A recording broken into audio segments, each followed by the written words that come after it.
Hi friends, நீங்கள் பார்க்குறது user family. டக்குன்னு நம்ம 5 நிமிஷத்தில் செய்யணுமா ஒரு குழம்பு, அதை இதை செஞ்சு பாருங்கள். ரொம்பவே டேஸ்ட்டாக இருக்கும். அதுக்கு வந்து கத்திரிக்காய் தொக்கு தான் நான் செய்ய போகிறேன். அதுக்கு வந்து தக்காளி, வெங்காயம், பூண்டு இடித்து போட்டுக்கோங்க. நல்லா எண்ணெய் கொஞ்சம் எக்ஸ்ட்ரா போட்டுக்கோங்க.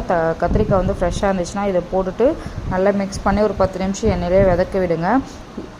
குழம்பு மிளகாய்த்தூள் வந்து ஆட் பண்ணிக்கோங்க. உங்களுக்கு காரத்துக்கு ஏற்ப புளி உரிச்சிக்கோங்க. இது வந்து 5 நிமிஷத்தில் செஞ்சிடலாம். எப்போல்லாம் டைம் இல்லையோ, வீட்டில் வந்து டயர்டாக இருக்கும், இது கண்டிப்பாக செஞ்சு பாருங்கள். டேஸ்ட் வந்து ரொம்பவே நல்லாயிருக்கும்.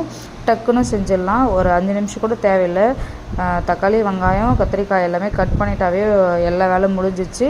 அப்போ எண்ணெய் ஊற்றி நம்ம இதை மாதிரி கொதிக்க விட்டுடலாம். லாஸ்ட்டாக வந்து ஃபைனலாக உப்பு போட்டு நல்லா வந்து கொதிக்க விட்டிங்கன்னா ஃபைனலாக புளி தண்ணி ஊற்றிடலாம். இது ஹைலைட்டே அதுதான். எந்த அளவு புளி வந்து நம்ம சுடு தண்ணியில் ஊற வைக்கிறோமோ அதோட பேஸ்ட் கிடைக்கும். நீங்கள் அதை கூட ஆட் பண்ணிவிட்டு நல்லா சுண்டி வரட்டும்னு விட்டுருங்க. அதுக்கப்புறம் பார்த்திங்கன்னா இந்த ஸ்டேஜில் இறக்கிட்டிங்கன்னா கொஞ்சமாக வெல்லம் ஆட் பண்ணிக்கோங்க. ரொம்ப டேஸ்ட் நல்லாயிருக்கும். இது சுட சாதத்தில் போட்டு சாப்பிட்டு பார்த்துட்டு எப்படி இருக்குன்னு சொல்லிட்டு கமெண்ட் பண்ணுங்கள். தேங்க்யூ.